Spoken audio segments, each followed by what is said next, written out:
well behaved here? You're supposed to be. Okay. I haven't been well behaved in a few minutes. Ooh, my pants are wet. Felt it when I sat down. Okay, All right. I'm ready. We'll open it up. Coach, opening statement. All right. First of all, I have to say thank you, and they're not here, but to everyone that helped us host this weekend. An incredible undertaking, a lot of commitment, a lot of time, a lot of hours. But the atmosphere was absolutely incredible. And both days, I just sat in awe almost for the starting lineup and looked at our team like, holy cow, guys, you've created something magical, something special that hadn't been done here in women's basketball before. So thank you to everyone that helped host. It was just a special weekend for our senior class who's left such a legacy on our program. The game was unbelievable. Everything that you would think, everything that we thought heading in. Villanova is a great program. I've known them for years, having been in the Big East for 10 years. I know their style of play. Very difficult to defend, and our team just locked them down. They have an All-American in Maddie Siegrist, and Naz did not only play on the offensive end, but she defended that kid for the entire game. Their assistant coach, longtime assistant who I had known for 20 years, just grabbed me and told me he's never seen anyone play with that type of motor on both ends of the floor. He said she's even better in person than he could have imagined. So just a special last time for her playing on Chrysler. But really, I mean, you see a dynamic duo right here. Leah Brown wanted to come here to have the opportunity to play with Naz Hillmon because she knew that they could create something special. And we said in the locker room, you know, I've been coaching a long time. I know a lot of great coaches that have never been to the Sweet 16, ever. For us to go back-to-back years is absolutely incredible and just a credit to the players in our program. So super pumped. Excited to still be playing. I don't want to even think about the time when she's not playing in the Michigan uniform anymore, so I'm happy to have a few more days of that at least. We'll open it up for questions for the players. 50 career double-doubles for you. Coming to Michigan, did you think this is where you would be at? I would say no, and yes. I think Coach, when I, came on my first visits, had a PowerPoint of all the things that, she thought that we could accomplish. And she always said that it won't work unless I put in the work, and nobody's going to hold my hand to do it. So in terms of the success in general, yes. But to be in back-to-back Sweet 16s, wouldn't have thought of that. To be a 2,000 and 1,000 in that category, I mean, just things that you don't necessarily think about. Sometimes coming in from high school. So yes and no, just because of, the dedication Coach has put into me, one of the constants throughout my 4 years, and just, the determination of this team. I mean, she just did a little dance when I said 50 career double-doubles. I mean, the smiles, you two hugging on the sidelines. You kind of put your head down modestly when she talks about what Villanova said about you. Do you have a grasp of just how good of a college basketball player you are? Got you, Coach. I think for me, I say it more times than not that I don't look as good without my teammates. And one of them is sitting right here. She makes me look really good when she's passing me the ball. And just how many threats we have around me, there's no way I could be the player that I am today without them. And I think that that's one thing to keep important, to keep in mind, and that's super important. That it's not just about me, especially in this moment. Over here on the right. Hey, Naz, can you take me through your thought process before the game and kind of how you approached your last game at Chrysler, and was there a point in the game where you felt like you were starting to take over? Yeah, so my thought process before the game was to have fun. Obviously, last game at Chrysler, regardless of the final score, seeing a lot of what's going on in the women's side, a lot of upsets, just really focusing in on trying to give my 110% for this last game, for my teammates, for that crowd. And then throughout the game, there were some moments where I was like, we really are hitting the gas pedal and we're really flowing into our things, getting our transition, really getting stops on defense, but never settling. Like Coach said, they're a great team. They were knocking down a bunch of threes, so if we were to relax at any point, they would be able to come back. So never a moment until I came out of the game where I was really like, we got this. But in my head before the game, just really having fun and celebrating the moment. Guys, how much pride do you feel in winning every single game at home this year? Yeah, I mean, it's a huge sense of pride, but, Coach kind of touched on it earlier. We wouldn't be able to be in this position without, our fans, the people that make it happen every day. So, I mean, the energy and the atmosphere in there today was absolutely insane. I know there was a point when we went up 8, I think it was 48-40, where we couldn't even hear ourselves think. So that definitely makes a huge difference, and, yeah, it's a lot of pride for sure. Exactly what Leah said. Coming in here yesterday, and we were in warm-ups, and all the Maze Rage was here, a bunch of our fans were here, and then on a 6 o'clock on a Monday, people filled the gym back up. And it's just a testament, throughout my years, we've gotten more and more fans, and just how proud of us that they are. You can see that in their chants and their reoccurring, just coming to the games. I mean, it's a ton of pride in that, and just people wanting to celebrate women's basketball. Brother. Hi, Naz. How quickly will this celebration end? And having been to the Sweet 16 last year, how motivated are you to, win more than just 2 games? Right. The celebration will probably end when we get to practice, whatever day that is, whether that's tomorrow or the next day. But, Coach said it in the locker room to us. When we've lost games and been in tight situations, we're upset, crying, everything in between. And in moments like this, we need to celebrate. Everybody doesn't get to the Sweet 16. You never know when it's going to happen again. So we need to celebrate, for our time. And that's not to say that we need to celebrate for the entire week or until we play our next game. But taking some pride and being happy for our accomplishments as much as we are upset when, the game doesn't go our way. Got time for 2 more, Angelique? I have to. Naz, could you discuss the way you played defense on Seagrass tonight, and also for you, Leah, the two of you, do you have read each other's thoughts on the court? I mean, how is it that you work so well together? Yeah, in terms of defending, Maddie, we watched a lot of film since our last game against American, and just know that she's a 3-level scorer. Trying to find ways so I could push her to my help. That was a huge thing. Obviously, she can curl off of it, pop for 3. So I try to take away at least one part of it and send her to the rest of my help. So it was a team effort, although everybody will say I was guarding her most of the time, but I had a lot of help very often. Yeah, I mean, I say it all the time. Naz makes my job pretty easy. I think when I got here in the summer, I think maybe it took a few days or a couple weeks, but it kind of just clicked, honestly, us being able to play together. Yeah, I'm super hard to guard. I think Coach does a really good job of putting us in actions where we're successful, whether that's down screens, hit the curl, and then she has an ISO on the single side. But, yeah, I think that just kind of clicked, honestly, pretty naturally. Final question down in front here on the left. You guys out-rebounded them 49-25. Danielle had 8. Layla had 5. How important was that tonight? That was super important. Coach harped on that one. Called people out by name of how many rebounds people have and have not had. And that was a point of emphasis. They're a scrappy team. They want to get to the boards just as much as we do. And that's a difference maker for us, especially being a little bit bigger in the post. It was a point that was really focused on throughout this 2 days that we had, and really getting in there because we feel like that's the strength of our team. All right, thank you, ladies. You're dismissed. Thank you. Great job.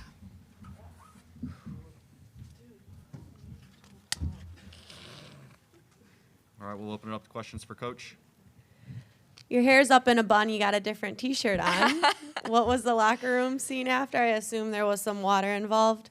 Yeah, it's funny. When I first got in there, we were everybody was sitting in their seat and just super composed and just another game. And that's kind of what they were talking about. We had to be reminded, and I said that to them, like, this doesn't happen all the time. And there's been so many times where we've had devastating losses this year by a point or by 2 points, and that's really hurt us. The locker room would be crying, and people would take a couple days to get over it. This is a moment that we really need to celebrate. So I said we need to like get going here. We need to celebrate this moment. So then we started to celebrate the moment, and the locker room got a little bit crazy. But I think if there's one thing that you learn being in this business for a long time, you always harp on the losses, and they always kill you. You lose a ton of sleep as a coach. But even our players, they care so much. They're so invested. And when we lose, it eats at them. And we always talk about the recovery of coming back from a loss and being able to bounce back. Well, we need to celebrate. And Coach Beeline not long ago told me, he sent me a message and said in a text, he said, you know what? I wish I celebrated the wins a little bit more. So make sure that you do that. So today was unbelievable. And I just needed to remind our kids, it's okay to celebrate this. Let's have a good time. And then everybody relaxed, and we started to celebrate. Down in front on the left.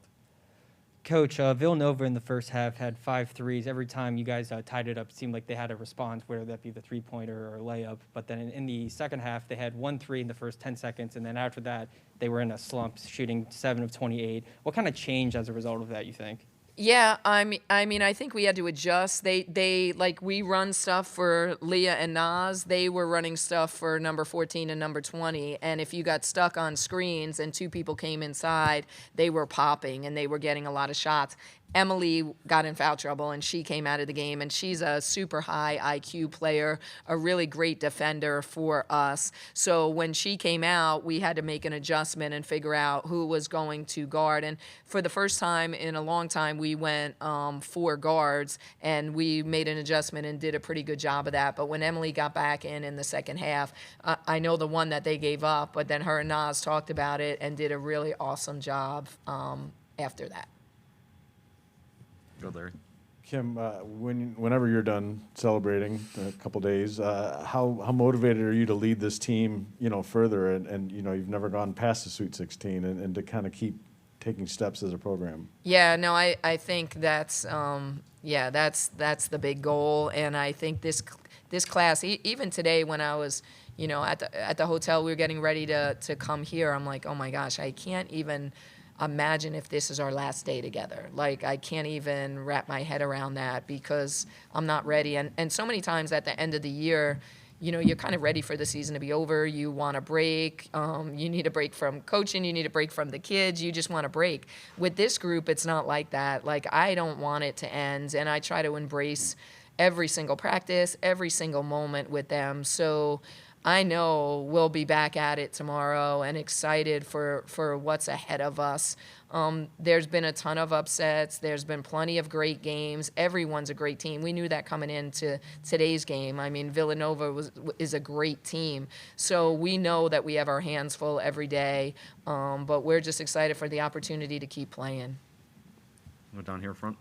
Like, Kim, as much as you just spoke about Naz on her own, I think the other big thing is when you look at this conference and the number of people here, I know when we would go through our national players of the week every week, and week after week, she's consistent. She's right there. And then, like I said, some of these other teams and players are on this team. I mean, you could fill 2 WNBA teams with the talent that's here.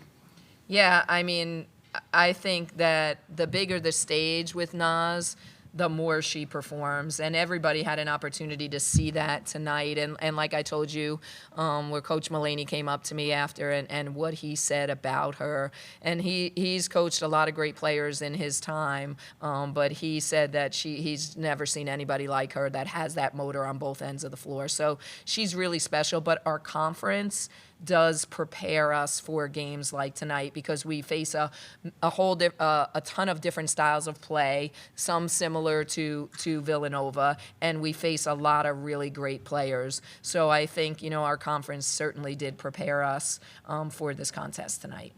Got time for a few more. One on Zoom from Doug. Hey, Coach. Congrats on the win. Hi, Doug. So what did you guys learn from last year's run that you can take into the Sweet 16 this weekend? And you mentioned the upsets, and you're playing another team that pulled off a major upset. So how much does that help you that you've seen this, you played a team today that pulled off a big upset to face another one that obviously has done its own upsetting, so to speak? Yeah. Well, first and foremost, I think it's unbelievable for women's basketball to have this kind of play at this point in the year. And I think someone mentioned it to us when we were chatting. You know, it's a lot of teams have a lot of experience returning, and that's why there's some of these upsets, because the COVID year and a lot of people have people coming back. And I know the team that we play next, I think, has 3, 5th, or 6th-year kids. So they have a lot of experience, and I think that's causing some of these upsets for sure. But it is tremendous for women's basketball. I think it's so much fun. Every game, like you're sitting on the edge of your seat, and I think it's just great. Our game is continuing to grow, and it's unbelievable. For us, I think experience, and we talk about it in so many ways, but being there before certainly helps. And us being in this game before last year, and then us having an opportunity to play in the Sweet 16 on another game that came down to the wire definitely helps. So with you know, our senior class obviously led by Naz and Leah in that group coming back, I think we'll have a little bit of confidence. But we also know that we cannot look past anyone or take anyone for granted. The team that we're going to play is an unbelievable team. They showed that last night in the way that they were able to defend Baylor. So it should be an exciting game, but experience always helps. Experience is the best teacher. We talk about that all the time. Got time for 2 more. Angelique? Or, sorry, Alejandro. Kim, you mentioned the moment of reflection pregame during the lineups. Did you have another when you subbed out the starters? And if so, what was it? Yeah, I mean, I was so happy that we were able to have that moment, because sometimes you don't get to have it.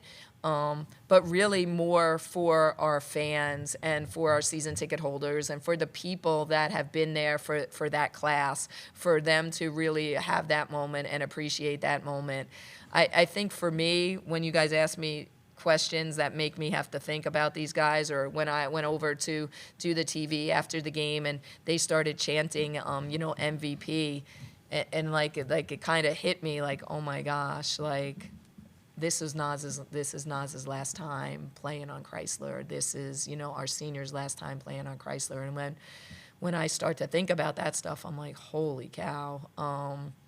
And you guys that have been with us for a long time really understand what they've meant to our program, to our university. And I say it so much about Naz, but she's generational, transformational. I mean, all those words are not made up. I mean, she means so much to our entire community. Obviously, on the basketball court, she's incredible, but she's even better off the court. If you can imagine that to be possible, that's the kind of person she is. So, you know, her legacy is deep, and she's going to be missed. But her entire class, they came in together and they said, we're going to create something incredibly special here. And they believed it, and they owned it, and they've done it. So I'm not ready to think about it yet. Maybe when I lay my head on the pillow tonight, but hopefully I have a few more weeks with them. Final question, Angelique. Kim, it's Naz focused again. How does she make everybody around her better? And also, would you like to see her number retired here? So I think one of the things about Naz that people don't understand is she's so humble, and she's such an incredible teammate. Like, she doesn't even care if she scores. She doesn't care about any of. She's probably more excited tonight that she had the assignment of guarding the other team's best player. Normally, I don't give her that assignment because I don't want her to have 2 things to worry about. But tonight, we needed her to have that assignment, and she's capable of it. So she just is the best teammate in the world, and she gets excited about everyone else's success. And so many times you hear those things, or it's cliche, like, oh yeah, but she truly, it's genuine. And I think because every single person in our team really believes that, everyone is bought in. It just makes everyone want to be on board because Naz doesn't care. It's just a special kind of thing. She connects with each individual person in her own kind of way. That was the part one. What was part two? Oh, yeah, I was trying to forget about that because I can go on about that one for a long time. We don't have time for that. I mean, if there's anyone, and I think there are a few that came before her that we were trying to work on, you know, I think she belongs in the rafters of Chrysler for sure. I mean, we always talk about the house that Kazi built, but we sometimes talk about the house that Nazi built on the women's side. Anyway. All right, thank you, Coach. Congratulations. Thank Best of luck you. next week. Thank you, guys.